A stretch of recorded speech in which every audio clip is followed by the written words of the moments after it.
ئازانی کورسانی و سڵاوتان لەبێت بەنامەیەکی نوێی فایل و دیاردەتان پێشکەشەکەم.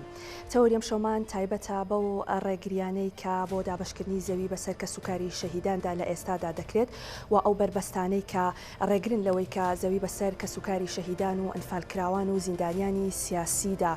دابش بکرێت. ئەوەی کە دەزانرێت بەڕێز قوبات تاالبانی لە 21/2/2018 واژووی لەسەر 3 بڕیار کردووە کە ئەو کات بۆ وکالەت سەرۆکی ئەنجومەنی وەزیران بووە. بەپێی ئەو بڕیارانە بڕیاردراوە بە دابشکردنی پارچە زەوی بەسەر زیندانیانی سیاسی و قوربانیانی ئەنفال و کە سوکاری شەهیداندا. لە ساڵی 2019 ئەم بڕیارە لە هەریەک لە کفری و لە ڕزگاری چۆتە بواری جێبەجێکردنەوە. بەڵام لە کەلار هەتا ئێستا ئەو بڕیارە وەک خۆی جێبەجێ نەکراوە. ئەوەی کە پرسیارە و ئەوەی کە قسەی لەسەر دەکرێت لەگەڵ ئەوەی کە بڕیارەکە وەک خۆی جێبەجێ نەکراوە لە هەمان کاتدا ڕێگریش دەکرێت لەوەی کە ئەم بڕیارە جێبەجێ بکرێت. ئایا چ بربەستێک هەیە لەسەر یاساییبوونی ئەم بڕیارە و بۆ گومان لەسەر یاساییبوونی ئەم بڕیارە بکرێت؟ لە فایل و دیاردی ئەم جارەدا ئێمە باس لەوە دەکەین کە بڕیارەکە تەواو یاساییە، بەڵام ئەو بربەستانە چین یاخود ئەو ڕێگریانە چین کە تا ئێستا لە 2018 بڕیارێک دەرچووە بەڵام تا ئێستا نەچۆتە بواری جێبەجێکردنەوە. ئەو کەسانەی ڕێگری دەکەن لەوەی کە بڕیارێکی وەها یاسایی جێبەجێ بکرێت لە ڕووی یاساییەوە هیچ بەرپرسیارەتێکیان دەکەوێتە ئەستۆ یاخود نا. درێژە بە بەرنامەکەمەیان بە میوانداری هەریەک لە بەڕێزان لاوەند فەریدون ڕاوشکاری یاسایی کە لە ستۆدیۆ لەگەڵ من ئامادە دەبێت، ئەکرەم ساڵح جێگیری سەرۆکی کۆمەڵەی قوربانیانی ئەنفال کە بە سوپاسەوە جەنابیان لە ستۆدیۆ لە کەلارەوە لەگەڵمان ئامادە دەبن، هەروەها زۆر بەڕێز ئەکرەم ساڵح سەرۆکی شارەوانی کەلار جەنابیشیان بە تەلەفۆن لەگەڵمان ئامادە دەبن و هەندێک زانیاری بۆ بینەرەکانمان دەخەنە ڕوو. بەڵێ کاگەکرەم سڵاوت لێبێت، من سەرەتا یەمە لای جەنابتان وەک سەرۆکی شارەوانی کەلار ئەمەوێت لەو پرسیارەوە دەست پێ بکەم ئەو بربەستانە چین کە لە ئێستادا بۆ جێبەجێکردنی ئەو بڕیارە دروست بووە؟ بەڵێ سڵاو لە ئێوە سازۆ بەرنامەکەتان دیارە ئەم بڕیارەی بەڕێز جێگیری سەرۆکی حکوومەتی هەرێمی کوردستان لە ساڵی 2018 کە دەرچووە ئەو کات بەڕێزیان سەرۆکی ئەنجومەنی وەزیران بوون بە وەکالەت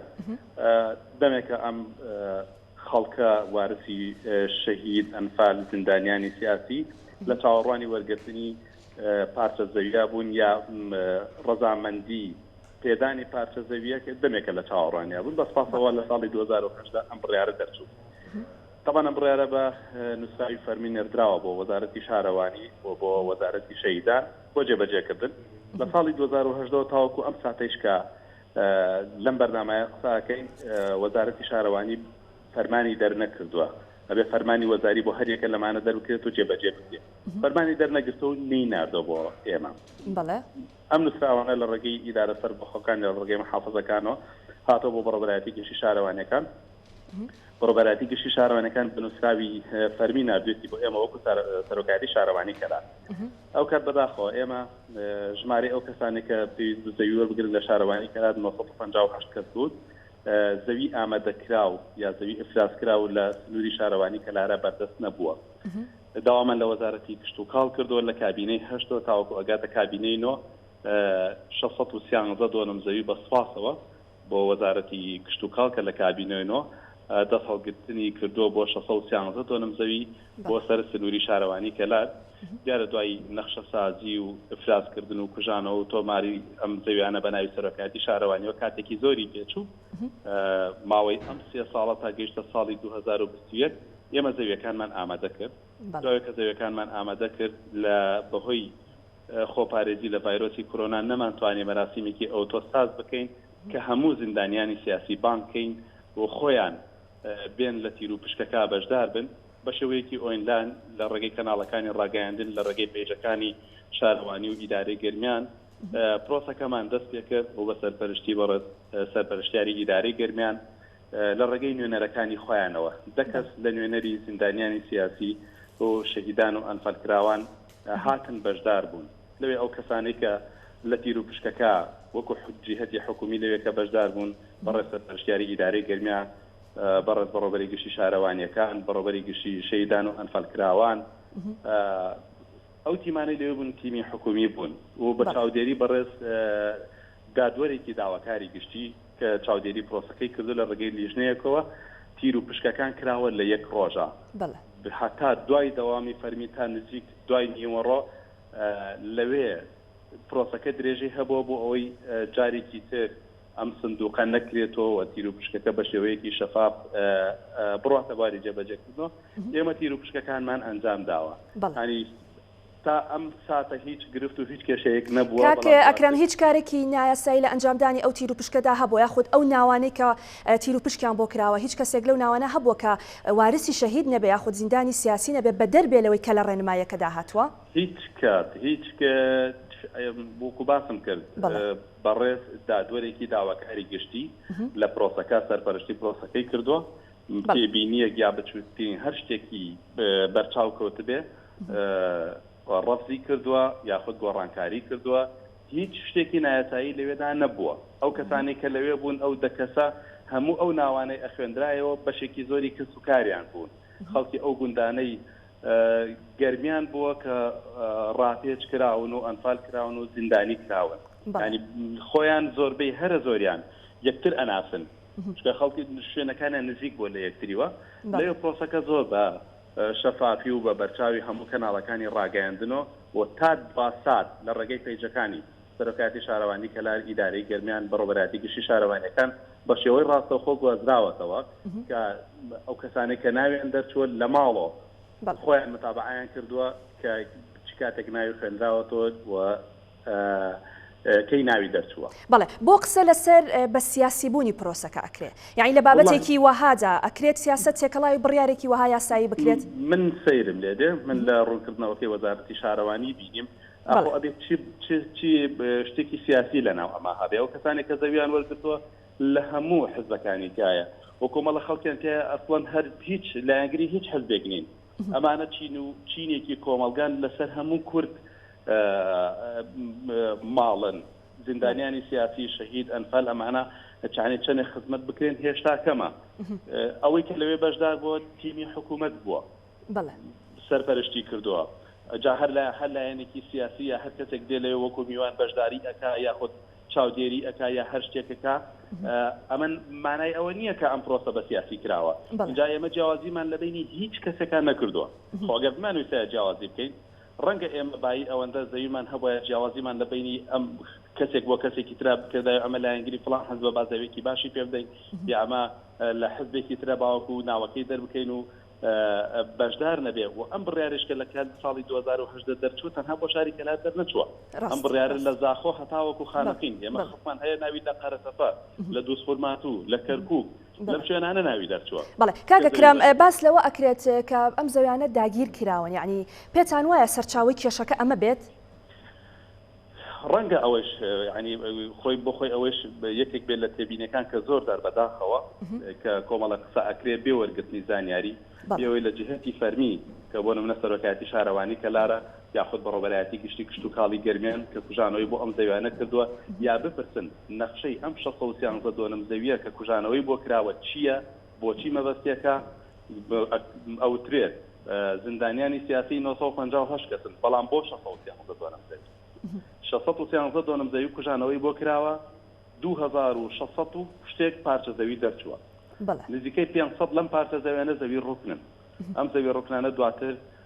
تەوزیع ناکرێت لە ڕێگەی زیادکردنی ئاشکرا ئەفرۆشێ بۆ خەدەماتی ناوچەکە بەکاردێت من دواتر دێمە سەر ڕوونکردنەوەی ئەم 632 بەڵام حەزم کرد لەسەر چۆنێتی دابەشکردنی زەوی ئەوەی لە هەموو هەرێمی کوردستانە بۆ زیندانیانی سیاسی کە ئیشی لەسەرکراوە لە شاری کوردی و لە ناحیەی ڕزگاری ئەو کات کە زەوی ئامادە هەبووە لە ساڵەکانی 2010 و 2019 چۆتە باری جێبەجێکردنەوە زەویەکان بەشێکیان تۆمار کراون بۆچی ئەو کاتە یاسایی بوو بۆچی ئێستا نایاساییە خۆ هەمان فەرمانە هەمان بڕیارە بەڵێ کەواتە مامەڵەی ئێوە جەنابتان وەک سەرۆکی شارەوانی کەلار کاتێک بڕیارێکی وەها یاسایی هەیە و لە بەرامبەردا بربەست هەیە بۆ جێبەجێکردنی ئەم بڕیارە ئێوە لەم کاتەدا چۆن مامەڵە دەکەن ئێمە مامەڵەی ئێمە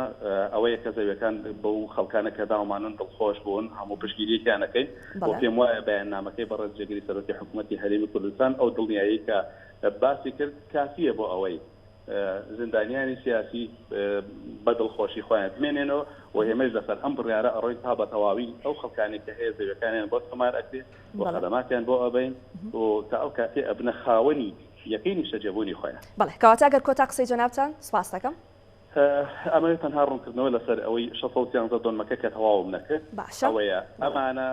نزیکەی 1000 پارچە زەوی 958 تا 1000 کۆمەڵە خەڵکی ترمان هەیە ئەمریکانیان پێشووترە بەهۆی ئەوەی کە زەویمان نەبوو ڕەنگە بڕاتە نزیکی 1000 کەس یا سەرۆتر ئەوانەی کە زەویان پێێت. وەکو باسم کرد نزیکەی 500 پارچە زەوی لەمانە زەوی ڕوون کە دابەش ناکرێت ئەفرۆشتێن بە زیادکردنی ئاشکرا بۆ خەدەماتی ناوچەکە بەپی فەرمانی سەرۆکایەتی ئەنجومەنی وەزیران و بڕیاری وەزارەتی دارایی ئەوەی کە ئەمێنێتەوە نزیکەی 1000 پارچە زەویە. ئێمە دوو یاسامان لە ڕابردووە دەرچووە، یاسای ژمارە 3 ساڵی 2018 و یاسای ژمارە 3 ساڵی 2019 باسی تەملیکی خانۆ زیادەڕەویەکانەکە و لادانی ئەو خانۆ زیادەڕەویانە کە بەر پرۆژەی خزمەتگوزاری ئەەکەون و قەرەبووکردنەوەیان. ئەوەی کە ئەمێنێت ئێمە ئەو باقی ئەو زەویانەکە ئەمێنێتەوە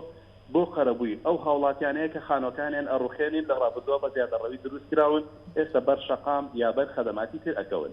بۆ نەخشەی ئەم 613 دۆنمە واضحە لە شارەوانی هەیە بۆ برادەران لە پەرلەمانی کوردستان لە ئەنجومەنی پارێزگا لە هەر کەسێک کە ئەوێ بزانێ چکە زۆر دەنگۆ لەسەرەوە کرێ ئەم زەویانە بۆ داگیرکردنە ئەم زەویانە بۆ کەسی یا بۆ کەسێکی حزبی یا بۆ بازرگان یا بۆ کەسێکی ئاوهایە ئەم قسانە هەمی ئەتوانم بڵێم لەوەی کە معلوماتی تەواویان نییە ئەم قسانە ئەکرێت کەواتە پێ دوای هیچ پاساوێک نییە بۆ ئەوەی کە ئەم بڕیارە خۆی جێبەجێ هیچ پاساوێک نییە بۆ ڕێگریکردن لە دابەشکردنی ئەم زەویانە و لە بژانەوەی نەک 613 دۆنم زەوی شاری کەلار ئێستا یەکێکە لە شارە گەورەکانی هەرێمی کوردستان و بەردەوام لە گەشە و لە فراوانبوودایە چواردەوری شاری کەلار بە زەوی کشت و کاڵی دەورە دراوە و ئەکرێ ئەم شارە قەفڵکەم بڵێن لەبەر ئەوەی کە زەوی کشت و کاڵی ئیتر نابێ ئەم شارە بە هیچ شێوەیەک فراوان بێ. کەلار ناوەندی ئیدارەی گەرمیانە و بەرەو ئەوە ڕۆن کە ئێمە و بکرێت بە پارێزگا نەکەوەی کە بچووکی بکەینەوە نابێ ئەم شارە فراوان بێ لە بەرەو زەوی کشت و کاڵی دەتەنیشتیاری بۆ شارەکانی تری هەرێمی کوردستان هەموو ئەوانش کە فراوان بوون شاری هەولێر محرماتی شارەوانی هەولێر لە مرکز و نزیکەی 13 کیلۆمەتر چەندین گوندی کشت و کاڵی کەوتە ناو محرماتی شارەوانی هەولێر و کوژانەوەی بۆ کراوە خراوە سەر فراوانبوونی شار. بۆچی بۆ ئەوێ ئاساییە بۆچی لە سنووری ئێمە نایاساییە ئەم شارە فراوان بێت. زۆر باشە کاک ئەکرەم ساڵح سەرۆکی شارەوانی کەلار سپاس بۆ جەنابتان کە بە پەیوەندی تەلەفۆنی لەگەڵمان ئامادە بوون سپاس بۆ ڕوونکردنەوەکانتان. کاک لاوەند سڵاوت لێبێ. سڵاو لە جەنابتان. گوێبیستی قسەکانی کاک ئەکرەم بووین ئەو باس لەوە دەکات کە هیچ پاساوێک نییە بۆ ئەوەی کە ئەو بڕیارە وەک خۆی جێبەجێ نەکرێت. کەواتە من دەپرسم جەنابتان وەک ڕاوێژکارێکی یاسایی بۆ گومان بکرێت لە یاسایی بوونی ئەم بڕیارانە. بەڕاستی لا نەخان یعنی بەداخەوە ئێمە ئێستا ئەمڕۆ لە ڕۆژگارێکین لە زروفێکین کاری حکوومەت کاری مارەسەکردنی حکوومەت دام و دەستگاکانی دەوڵەت تێکەڵ بە کاری حزبی ئەکرێ یعنی ئەبێ ئەم دوو مەفهومە جیاب کرێتەوە چونکە مارەسەکردنی مەسەلەی حکوومەت و ئەو بابەتە فەرمانڕەوایی لە دەوڵەتە ئەمە بە یاسا ڕێکخراوە کە تۆ بە یاسا ڕێکخرابێت و ئەوانە یعنی ئەرک و فەرمانی خۆیەتی جێبەجێ کردووە تۆ نابێت لەبەرەوە یعنی تۆ ئەگەر تێبینی تەبێت لەسەرەوە وەزارەتی شارەوانی ئەو لایەنی کە معارەزەی دەربڕیوە لەوان سەرنج و تێبینی هەیە لەسەر ئەوە خۆی موافقەی دەربڕیوە خۆی لە کۆبوونەوەی ئەنجومەنی وەزیرانە بووە خۆی لە کۆنووسەکانە بەشداری کردووە خۆی پێشنیاری هەبووە پاشان ئەمە سەرچاوەیەکی گرنگ پاڵپشتی ئەمە بووە بۆ ئەمەی کە ئەویش ئەوەیە ئایا بەڕێز جەنابی جێگری سەرۆکی حکوومەت کە لەو کاتیاس دەسەڵاتی سەرۆکی حکوومەتی بەکارهێناوە بەپێ ئەو فەرمانە وەزاری کە ئەو دەسەڵاتی بەکارهێناوە بۆ تاقە کەسێکی کردووە بۆ لایەنێکی سیاسی کردووە بۆ یعنی تۆ تەماشایکە یعنی بۆ شار و شارۆچکەیەکی واوتمان کاقوبات تاڵەبانی لە ئەندامی یەکێتی نیشتیمانی کوردستان ئەندامی سەرکردایەتی یەکێتی نیشتیمانی کوردستانە بەڵام لەیە تەمسیلی هەموو گەلی هەرێمی کوردستانە کات هەموو گەلی تایبەت نەبوو تەنها بە پارێزگایەک نەخێت تایبەت نەبووە ئەم ببوورە ئەمە فەرمانیشە نەک بڕیارە ئەمە فەرمانە بە ژمارەکانی 867 و 868 و 869 دەرچوە لە 22/2018 لەو کاتەیە بۆ سێ فەرمانە دەرچوە لە فەرمانەکە ئاماژە بەوەکە کە هەر سێ پارێزگای هەولێر و دهۆک و سلەیمانی و ئیدارە سەربەخۆکان ئەگرێتەوە و بەپێی ئەو فەرمانە چەند مەسەلەن عەدەدێکی کەم سوودمەند نابێت لەوە بەڵکو تقریباً 11142 کەس لە کەسوکاری شەهیدان لە ئەو کەسانەی کەوا زیندانی سیاسی بوون ڕاگیراوی سیاسی بوون لە هەرێمی کوردستان زوڵم و زۆر و ستەمی دەسەڵاتی پێشووی عێراقیان لە بەرامبەر کراوە کە ئەمڕۆ ئەم ئازادیان خوڵخانەوە کە ئەمڕۆم ڕۆژگاریان قوڕان بوو ئەمان بووە یعنی خۆ ئەمە بەڕاستی کە وەکو کاکەش باسی کرد کە سوکاری سەربەرزی شەهیدان هەمومان قەرزاریارین وەک پاشان کا قوبات جەنابیان کە ئەمەیان کرد جێگەی دەستخۆشیە و تەواو یاساییە باشە کاک لاوەند ئەکرێت بڕیارێک کاتێک کە تۆ دەڵی یاساییە ئەم بڕیارە قابلی ئەوەیە تەجزیە بکرێت بۆ نمونە لەگەڵ کاگەکرێن باسی ئەوەمان کرد کە لە کفری و لە ڕزگاری لە 2009 ئەم بڕیارە جێبەجێ کراوە بۆ بەنسبەت ئەوانەوە نایاسایی نەبووە بۆ ئێستا بۆ کەلار دەبێت بە نایاسایی کەواتە ئەکرێن بڕیارە تۆ تەجزیەی بکەی بەشێکی بڵێ یاساییەوە بەشێکی نایاساییە بۆ وەڵامی ئەمە نووسراوێکی ژمارە 1970 لە 6 2016ەیە کە وەزارەتی شارەوانی و گەشت و گوزار داوا لە وەزارەتی کوشت و کاڵەکات کاگەکرم لە باسی تقریبا 613 دۆنەمریکە ئەو ئەڵێ وەزارەتی شارەوانی و گەشت و گوزار داوا ئەکات 880 دۆنم زەوی تۆمار ئفراز بکرێت و تۆمارکرێت بە ناوی شارەوانی کەلارەوە کە لە 2016 ئەم نووسراوە دەرچووە یعنی بۆ ئێستا ئەمە لێ ئەدرێتەوە زمینیان مانای ئەوەیە کە دانت ناوە بۆی کە بڕیارەکە یاسایی و جێبەجێکرێت بزەبێت ئەمە یعنی پاڵپشتێکی دوو قانونێکە یاسایەکەیە کە بە ژمارە 11 لە ساڵی 2011 دەرچووە ئەم یاسایە بە ئاشکرا بەڕاستی ئەم یاسایە بە ئاشکرا لە مادەی شەشەمە بڕگەی یەکەم باسی ئەوە کات کە ئەڵێ پێویستە یعنی حکوومەت ئیجبارە کات کە لەوەی کە پارچەیەک زەوی نیشتە جێبوون بە بێ بەرامبەر بدرێت بەوانی کە باسمانکردن زیندان کراوی سیاسی کە ئەو کەسانی کە سوودمەند نەبێ هەروەک لە فەرمانەکانی جەنابی سەرۆکی ئەنجومەنی وەزیران ئەو کاتە بە وەکالەت هاتووە جەنابی کاقوبادا هاتووە یعنی ئەمە بە یاسا ڕێکخراوە یاسا بۆ خۆتان ئەزانن لە هەموو شتێک گەورەت لە سەروی فەرمانەوەی لە سەروی بڕیارەکانەوەی کاکلاوە لێرە تۆ ڕائەگرم ئەچمە لای میوانی کەلارم ئەکرەم ساڵح جێگیری سەرۆکی کۆمەڵی قوربانیانی ئەنفال کە لە کەلارەوە لەگەڵمانە کاگەکرم سڵاوت لێبێ منەمێ ڕاستەوخۆل و پرسیارەوە دەست پێ بکەم میوانی ئێرەم کاگلاوەند باسی لەوە کرد بە یاسا لە هەرێمی کوردستاندا ڕێکخراوە کە هەموو کەسوکارێکی شەهیدان و ئەنفال کراوان و زیندانیانی سیاسی دەبێت سوودمەند بن بە وەرگرتنی پارچەیەک زەوی یعنی ئێوە تا چەند کارتان لەسەر ئەوە کردووە و تا چەند ناومێدن لەوەی لە کاتێکدا بە پێی یاسا ئەو مافە بە کەسوکاری شەهیدان و قوربانیانی ئەنفال دراوە بەڵام بربەستی بۆ دروست دەکرێت زۆر سپاس بۆم دەرفەتا سپاس بۆ میوانە بەڕێزەکەت احترامانەیە بۆ کاگەکرم ساڵح سەرۆکی شارەوانی کەلار گوێم لە تەوەی وتەکانی بوو من ئەکرەم ساڵح جێگیری سەرۆکی کۆمەڵەی داکۆکی لە پرسی ئەنفال واتە ڕێکخراوەکەی ئەمە تەنها لە مەجای ئەنفال و لە پرسی ئەنفالە خزمەت دەکەین ڕاستی لە سەروبەندی ساڵیادی 33 ساڵەی تاوانی بەدناوی ئەنفال سەری ڕێز و نەوازش دادەنوێنین لە ئاست گڵکۆی نادیاری کەسوکارەکانمان کە لە بیابانەکانی خوارووی عێراق نەگۆڕیان هەیە نەکفنیان هەیە نەگڵکۆیان هەیە بەداخەوە ئەم ساتە کە من لەگەڵ تۆ قساکەم و لە خزمەتی خۆت و بینەرانم ڕێک لە دێبنەوە هاتم مەزاری ئەنفال کراوەکانە سەرقاڵی ئامادەکارین بەهۆی ئەوەی کە سبەی ساڵیادەکە لە چوارچێوەی ڕێنمایە تەندروستیەکان نایاد بکرێتەوە نەک ئەوەی کە من ئەمەی گلەیم لە بەڕێستان نییە نەک ئەوەی کە بانگ کراوم بۆ ئەوەی لە بەرنامەیەکە بەشدار بم یاسایبوون و نایاسایبوونی پارچەیەک ئەرزە کە بە خێر و بەو پڕیشتەوە دراوەتە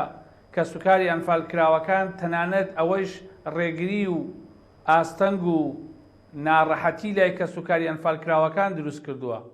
بەداخەوە حکوومەت لە دوای 33 ساڵ پارچەیە زەوی داوە بە هەوڵ و هیمەتی بەڕێز جەنابی کاقوبات تاڵەبانی جێگری سەرۆکی حکوومەت کەچی ئەوەشمان بۆ پێڕەوا نابینن هاتوون ئاستەنگ و بەیاننامەی لابەلا بڵاو دەکەنەوە ئەم بەیاننامەیە بۆ خۆی تووڕێی لای کە سوکاری ئەنفال کراوەکان دروست کرد هەڵبەت مەبەستم بەیاننامەکەی وەزارەتی شارەوانیە ناڕەحەتی و خەڵکی تووشی پەژارە کرد خەڵکی تووڕە کرد لە بڕیاری لەو بەیاننامەی کلایەن وەزارەتی شارەوانیوە دەرچوو بەڵام ئەوەی کە ئاهێکی کرد بە ڕق و تینی خەڵکدا ڕوونکردنەوەکە و دڵنیایی بەڕێز کاقوبا تاڵەبانی بوو لەوەی کە هیچ ڕێگریەک دروست نابێ هیچ ئاستەنگێک دروست نابێت لە بەردەم سوودمەندبوونی 958 هاوڵاتی جوامێر و دلێری ئەم گەرمیانی مەملەکەتی ئەنفالە بۆ ئەوەی زەویەکانیان پێدەدرێ و ڕێکارە یاسایەکانی لەژێر خۆیدایە. بەڵێ لەم کاتەدا ئەم زەویان بەڵێ هەڵوێستی ئێوە چی دەبێت کاک ئەکرەم ئەگەر لە کاتێکدا بڕیارەکە و خۆی جێبەجێ نەکرێت یعنی ئێوە وەک داکۆکی کارێک لە پرسی ئەنفالوە کە سوکاریان لەم کاتەدا ئێوە چی دەکەن؟ ئێمە ناگەڕێنەوە بۆ ئەوەی جێبەجێ دەکرێت یا جێبەجێ ناکرێت چونکە دڵنیایی بەڕێز جەنابی کاقوبات ماوە گردووە کە وەکو خۆی جێبەجێ دەکرێت گومانیشمان نییە بەڵام لە کاتێکە ئەگەر بێت و حکوومەتی هەرێمی کوردستان لە ناو کەوانەیەکە وەزارەتی شارەوانی جورئەتی ئەوە بکە ڕێگری و ئاستەنگ لە بەردەم ئەو زەویانە کە پێمان وایە خزمەتێکی بچووکە ئاور لێدانەوەیەکی بچووکە بە بارتەقای گەورەی کەسوکاری سربەزی شەیدان و ئەنفالکراوان ئەوە وەزارەتی شارەوانی لە ناو کەوانەیەکە ئەکەوێتە بەر نەفرەتی وارس و دەکەوێتە بەر نەفرەتی ڕق و تینی و ڕقی و ڕق و تۆڵەی کە سوکاری ئەنفالکراوەکان ئەمە وەزارەتی شارەوانی دەبێ حساباتی تایبەتی خۆی بۆ بکە. من لەگەڵ تۆم لەم بەرنامە من دەپرسم ئایا تاوانی ئەنفال لای تاکی کورد لای نەوەکانی پاش ئەنفال کە من بۆ خۆم لە ئەنفال لە تەمەنم 6 ساڵ بووە ئایا بۆ خۆی بووەتە بابەتێکی نیشتیمانی و نەتەوەیی سیر دەکرێت؟ ئایا تاقانەکانی ئەنفال تا ئێستا حکوومەت کە سەرمایەیەکی گەورەی ئەم نیشتیمانن و حکوومەتەکەی وەزارەتی شارەوانی توانێتی ژیانێکی شایستە بۆ تاقانەکانی ئەنفال فراهەم بکە؟ تاقانەکانی ئەنفال بە فرسەتی ئەزانم لە ئێستادا باسی بکەم تاقانەکانی ئەنفال کە تا ئێستا لە گرێک کۆرەی نێوان دوو پێناسەی نێوان حکوومەت و پەرلەمانی کوردستان دەگیریان کردووە. ئایا پێناسەی تاقانەکانی ئەنفال تا ئێستا حکوومەت و وەزارەتی شارەوانی کە ئەمە بەڕەوایشی نابینێت کە هەنگاوێکی درەنگیشە ئایا تاقانەکانی ئەنفال لای وەزارەتی شارەوانی چی مەفهومێکیانەیە؟ ئەوە ئەزانێت کە تاقانەکانی ئەنفال مناڵەکانیان تا ئێستاکە مامیان نییە؟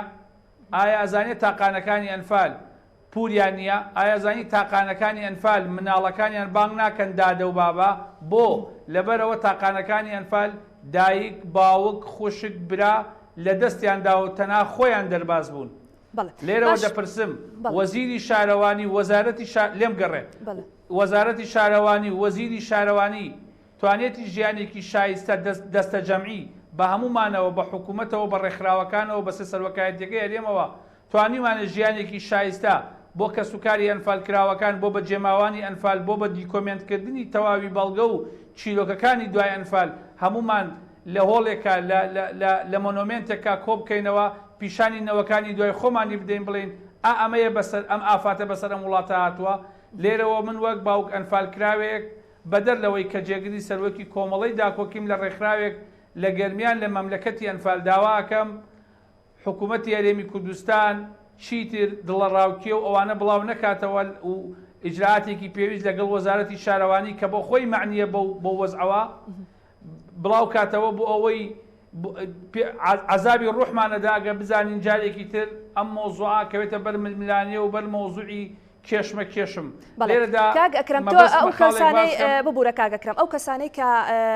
تیرروپشکیان بۆ کراوەوە من هەمان پرسیاریشم لە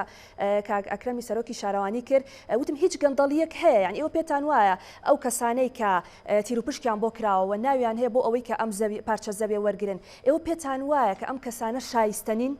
هیچ کەسێکی تایە کە شایستەی ئەوە نەبێ ئەو پارچە زەوێ وەرگرێ؟ زۆر سپاس بەسەر چاو من نهاتوم لێراکە بمە پارێزەری حکوومەتی هەرێمی کوردستان. ئێمە ڕێکخراوین ڕۆژانە بەرکەوتەمانە بێت لەگەڵ حکوومەتە و دەرگای شارەوانی و ئیدارەی گەرمیان و یەخە بە حکوومەتەگرین بۆ ئەوەی بتوانین وەکو پردێکی پەڕینەوە وەکو پردێکی پەیوەندی دەنگ و ڕەنگی کە سوکاری ئەنفالکراوەکان ئەگەینە حکوومەت خۆشبەختانە لە ئیدارەی گەرمیان و فەرمانگە پەیوەندیدارەکان لە سنووری ئیدارەی گەرمیان گوێیان لێگرتوون و توانیمانە شتێک بە شتێ بکەین. ئەم مۆزوعا خزمەتێکی بچووک بکەین بابەتی ئەمەی ئەم 958 زەویە کە دابش کراوە کۆی گشتی ژمارەی زەویەکان کە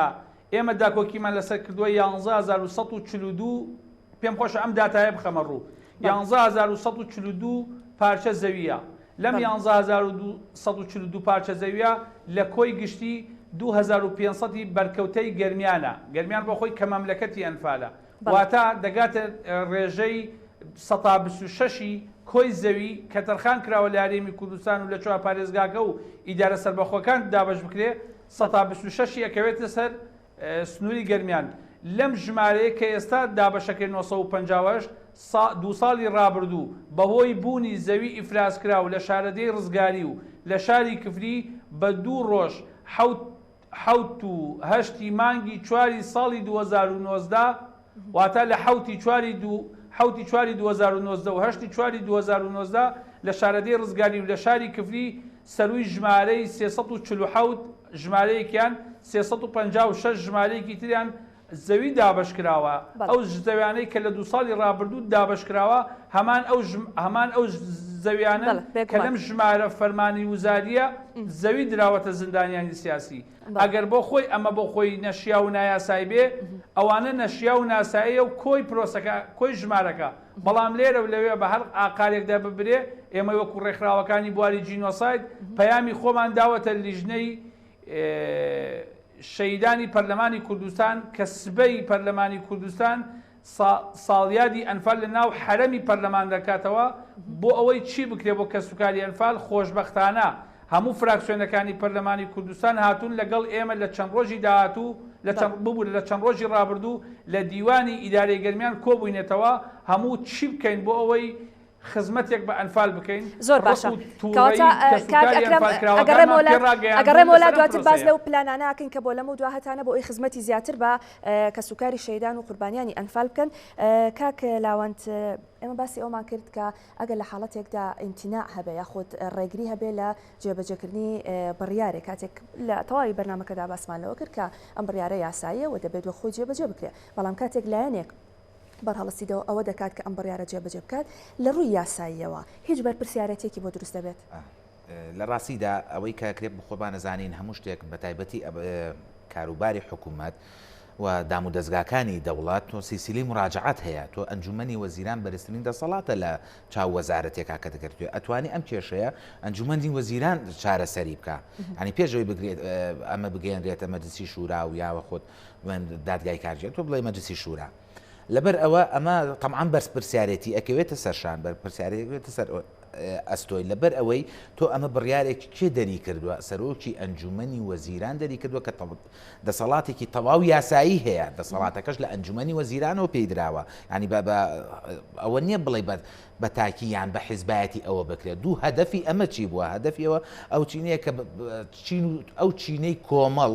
کە بە پێی یاسای ژمارە 11 ساڵی 2011 ئیمتیازاتی زیندان و ڕاگیراوانی کوردستان پاڵپشتی ئەم قانونی ئەمە بۆ ئەوەی کردووە کەواتە تۆ ئێستا ئەیت ئەمە ئەەکەی لە کاتێکە خۆت لە ساڵی 2016 و لە ساڵی 2010 بە هاوبەشی لەگەڵ وەزارەتی شەیدان و ئەنفال کراوانە بەشدار بوویت لە چارەسەرکردنی ئەم کێشەی چینەی کۆمەڵ ینی خۆی ئەم وەزارەتە بەشدار بووە لەوە خۆی ئەم وەزارەتە پێشنیاری هەبووە ئەم وەزارەتە لەگەڵ وەزارەتی شەیدانە کۆبوونەوە کۆنووسی ڕێخستووە بەڵام ئەگەر پاساوێکی هەبێ بۆ ئەوەی کە فەرمانێکی وای بۆ دەرنەکات ئاخر ئەوە ینی پاساوەکەی ڕەوان نییە ڕەوایەتی یاسایی نییە هیچ ڕەوایەتێکی یاساییتیان نابینرێتەوە ئیلا ئەگەر بتوانین بڵێن ئەمە بابەتی سیاسی تێکەڵ بکات لەسەر ئەو فەرمانی کە جەنابی بەڵام ئێمە تەرکیز لەسەر ئەو ئەکەینەوە ینی بابەتی سیاسی ئەتوانێت ڕێگر بێ لەوەی کە ڕێنماییەک یاخود فەرمانێک کە یاساییە جێبەجێ نەکرێت ینی ئەم ئەکرێت بابەتێکی سیاسی ئەوەندە زاڵ بێت بەسەر یاسا لە وڵاتدا کە نەتوانرێت جێبەجێ بکرێت بۆ وەڵامی ئەم پرسیارە لا نەخان ئێمە بەداخەوە بۆ پرۆژەی دەستورمان هەیە لە هەرێمی کوردستان ئەگەر دەستورێکی سابتمانە دەستور یەکلایی ئەمەشی ئەکردەوە بەڵام بۆ خۆت ئەزانی ئێستا ینی هەنگاونان بە تایبەتی لە ئیدارەی ئێرە و لە ئەو پیادەکردنی دەسەڵاتی حکومڕانی لە لای کاقوبادا هەمووی بە سیاسیە من ناڵێم خانە خواستە تەعنەم هەبێ بۆ لایەنەکانی کە یاخود ئەوان لایەنانی کرد ترکە لە حکوومەتی هەریان بەڵام ئەمە خۆی لە خۆیان گومانێک دروستەکە کە ئەمە ئەڵێ بە سیاسی بێ باشە من لێرە پرسیارێکەکەم یاخود سەرنجێک ئەخەمە ڕوو ئەگەر هاتوو کاقوبات نەبووە یەکێک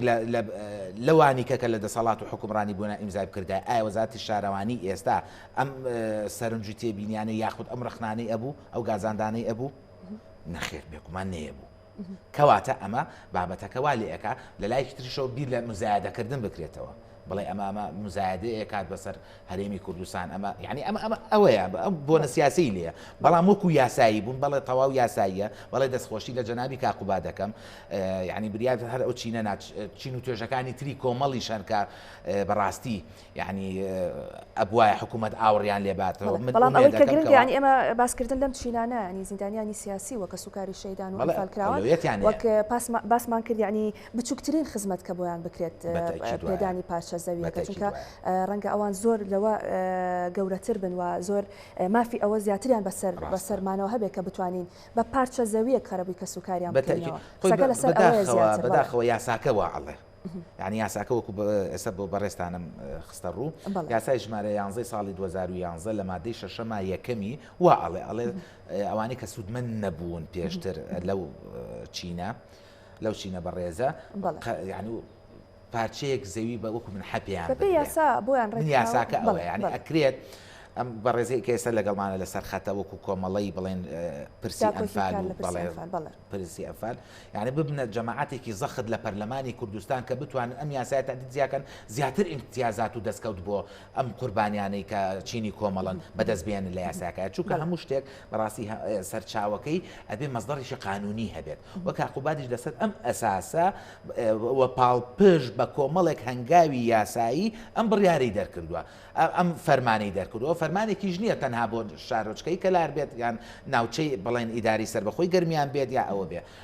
بە سێ فەرمانوەکو ئاماژەمان پێکەس فەرمانی ژمارە 1970 لە 21/2/2018 فەرمانەکانی کە بۆ هەرێمی کوردستان بۆ هەرسێ پارێزگاکە و بۆ ئیدارە سەربەخۆکان کەوا 11,142 کەس سوودمەند بێت لی زۆر باشە کەواتە کاک ئەکرەم پلانی ئێوە وەک جەنابەت باست کرد سبەینە 4 لە یادی ئەنفالدا بۆ لەمە دوا چی دەکەن ئێوە لە هەوڵی ئەوەدان کە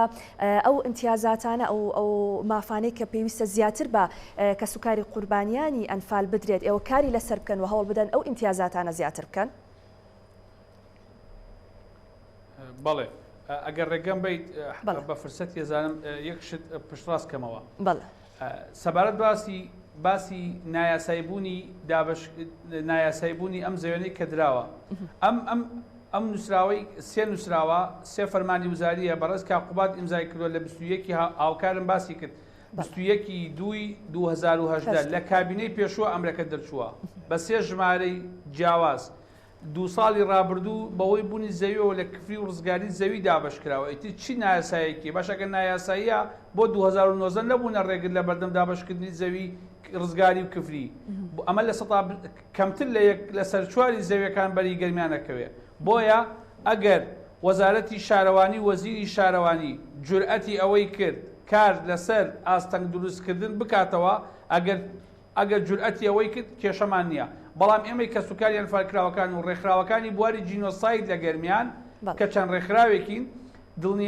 دڵنیاین و پشت ئەستورین بە دڵنیایی بوونەوەکەی کە بەڕێز کاقوباد هیچ گرفتێکمان نییە و ئاستەنگیش نابین لە مۆزوعەکە و چونکە پاڵپشت بەو دڵنیایی کە کاقوباد دڵنیای کردینەوە زۆر باش ئێمە ئەوەی ئاستەنگ دروست نەبێ بەڵێ بۆیە لە ئێستادا پەیامێکمەیە بۆ بەڕێز کاقوباد تاڵەبانی ئەگەر هەر مۆزوعێکە بێ کاقوبات تەنها باجێکە لە پێناوی کە سوکاری سەربەرزی شەیدان و ئەنفالکراوان و زندانیانی سیاسی ئەنفال داداوێتی لەسەر تاسەری کوردستان و بەم پشکەی گەرمیانەوە کە 124 و کەمتر لە 1 لەسەر 4ەیە بۆیە بە کاقوبات دەڵێن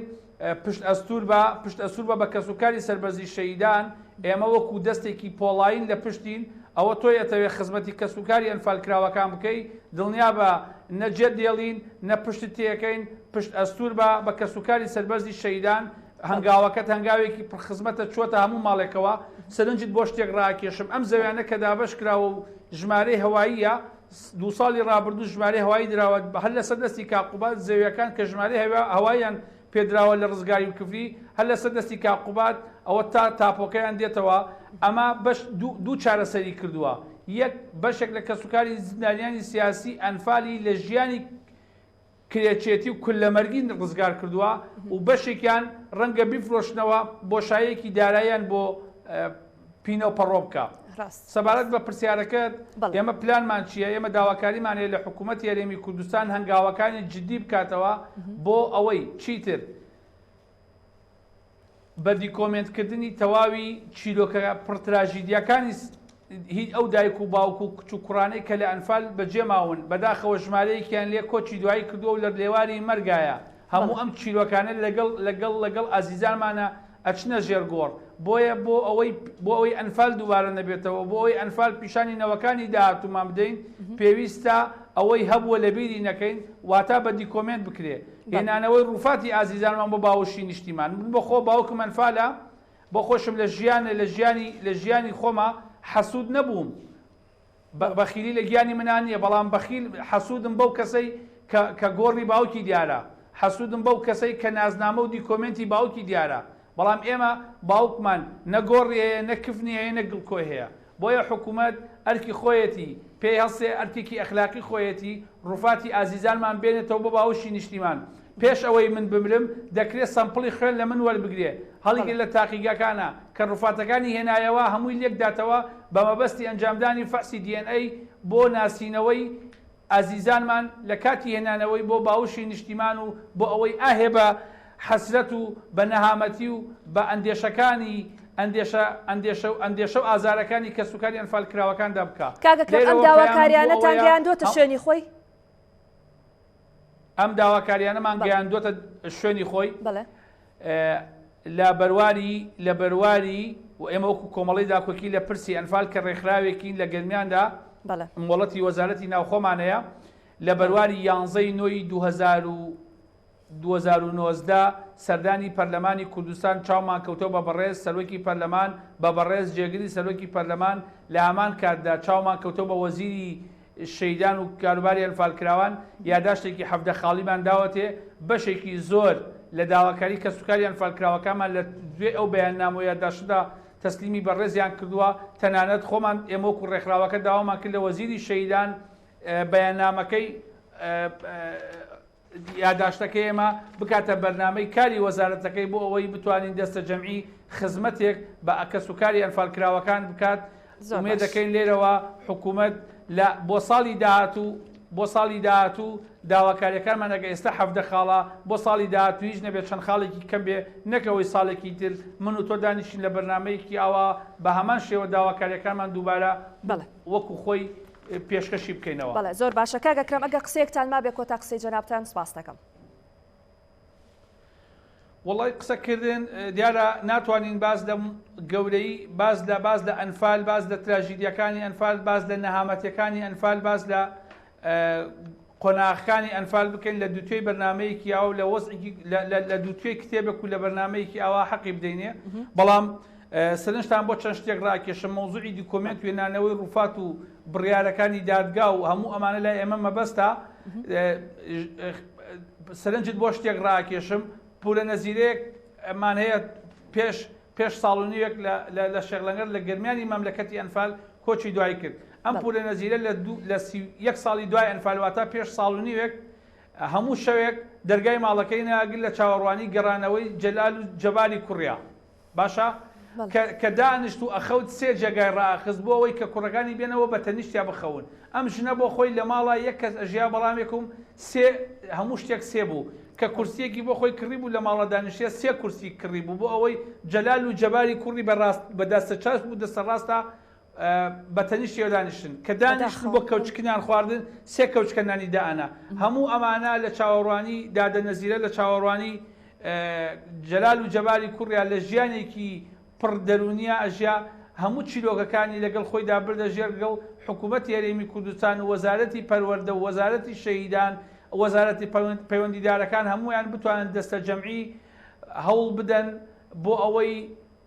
خزمەتێک بە کەسوکاری ئەنفالکراوەکان و چیتر لە چاوەڕوانیانە بن داواکەین لە وەزارەتی خوێندنی باڵا پاڵپشت لەگەڵ بە هەمانگی لەگەڵ زانکۆی گەرمیان ناوەندێکی توێژینەوەی زانستی لە زانکۆی گەرمیان کە مەملەکەتی ئەنفالە و زانکۆکە کەوتۆتە چەقی قوربانیەکانەوە بۆ ئەوەی بتوانین خزمەتێک بە کەسوکاری ئەنفالکراوەکان بکەین هەموو خاڵەکانمان زۆر بەڵام نامەوێت زیاتر دەستان خۆش بێت بەرنامەی ئێوەدا دەرچێت. بەڵێ زۆر سوپاس دەستان خۆش بێت کاک لاوەند ئەگەر کۆتا قسەی جەنابیشتان. وڵا بەڕاستی دەستخۆشی لە جەنابی کاقوبا دەکەم بۆ هەنگاوە و بۆ ئاوردانەوە لە کە سوکاری شەیدانی سەربەرزی کوردستان لە کەسانی زیندانی و ڕاگیراوانی سیاسی لە هەرێمی کوردستان و ئەوەش کە لە کۆتای ئەمەوێ بڵێن بەڵێ بڕیارەکەی تەواو یاساییە هیچ خەوشێکی ناقانونی تیان لێبەدی ناکرێ و ئەو بڕیارەی کە دەری کردووەکو ئەو دەسەڵاتەشی بەکاری هێناوە و پێشتر چەند پاڵپشتێکی یاسایی هەبووە کە بتوانی وێتی سەرکەوتن بێنە بەپێ ئەو سێ فەرمانی کە دوایەک بۆ خزمەتی کەسانی شارەزای لە بواری یاسای وەک بەڕێستان لەم بابەتەدا قسەیان هەبێت ینی کۆمنتی خۆیان بن لەسەر وڵی حقە زیاتر ڕوونکردنەوە بدرێ ینی ئەمە بابەتێکی یاسایی و ئیداری و حکومڕانیە ینی پەیوەندی نییە بە بابەتە سیاسیەکان ینی خۆش نییە هەندێک شت هەیە ئەزانی چۆنە ئەمە سەر لێ شێواندنە ینی ئەمە چۆنەڵێ چاواشەکردنی میلەتە